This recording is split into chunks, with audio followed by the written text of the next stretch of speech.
Halo para penggiat K3, Kak Cideni sama teman-teman semua lagi main di Ocean Park.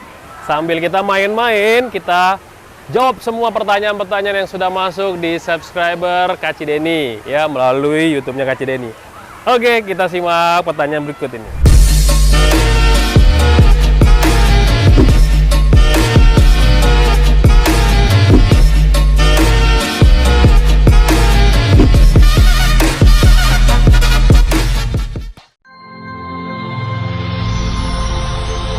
Video ini dipersembahkan oleh Mediatama Academy.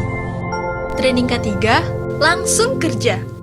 Pertanyaan pertama dari Rekareta. Dia tanya kayak gini nih. Untuk merubah nama di sertifikat supervisor scaffolding yang tidak sesuai dengan KTP itu bagaimana ya? Nah, gini teman-teman. Sertifikat yang dikeluarkan oleh pihak Kemenaker semua bidang K3-nya itu bersifat forever atau selamanya. Jadi kalau misalkan teman-teman ada kesalahan nama ya, kalau itu kurang dari 3 bulan atau baru diserahkan sertifikatnya dari PJK3, teman-teman bisa langsung request untuk perubahan nama ya. Tapi kalau udah lebih dari 3 bulan, 6 bulan atau lebih dari 1 tahun, pasti dari pihak PJK3-nya tidak bisa lagi membantu buat teman-teman semua. Kenapa? Karena database sudah masuk ke teman k3.id, jadi agak kesulitan untuk mengganti nama. Tapi kalau baru keterima terus teman-teman lihat, kok nama saya nggak sama nih dengan KTP, ya itu bisa diganti. Oke.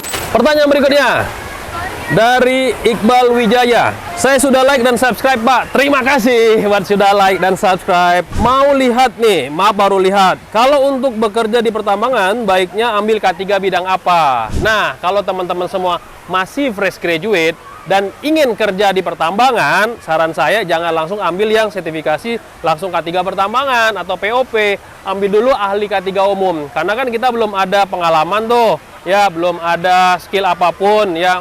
Maksudnya kalau mau lowongan kerjanya terbuka selain di tambang, ambil ahli K3 umum. Kenapa? Karena lowongan kerja di tambang pun rata-rata minta adalah ahli K3 umum. Nah, untuk spesialis K3 pertambangannya, nanti ketika teman-teman sudah bekerja, teman-teman bisa mengusulkan nama perusahaan atau pakai biaya sendiri ambil yang untuk K3 pertambangan. Oke, pertanyaan berikutnya dari Pak Purwanto. Sangat membantu Pak. Pertanyaannya, siapa yang bertanggung jawab untuk membuat IBPR? IBPR itu singkatannya adalah Identifikasi Bahaya, Penilaian dan Pengelolaan Risiko.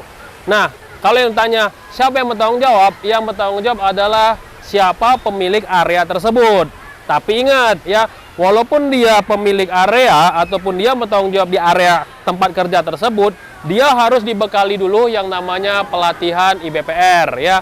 Bagaimana dia melakukan identifikasi bahaya. Bahaya kan ada dua ya, safety hazard sama health hazard. Lalu bagaimana dia menilai antara perkalian severity dikalikan probability menghasilkan sebuah tingkatan dari resiko. Dan terakhir adalah penilaian resiko. Bagaimana perusahaan melakukan ataupun si orang tersebut melakukan penilaian resiko melalui 5 hierarki penilaian resiko.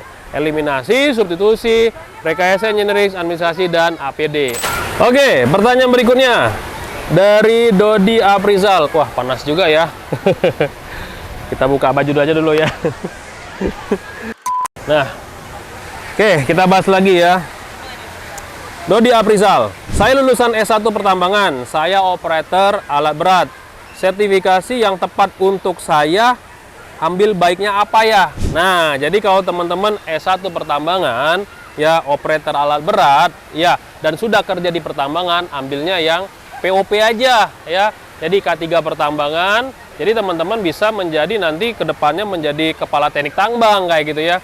Dan harus dilengkapi juga dengan pengetahuan-pengetahuan di K3 pertambangan lainnya, ya, seperti HIRAK, JSA, Work Permit, Accident Investigator, kayak gitu. Jadi kalau misalkan teman-teman sudah menjadi operator atau memang sudah bekerja di pertambangan, ya, itu lengkapi lagi dengan POP ya, K3 pertambangan. Oke, semoga membantu.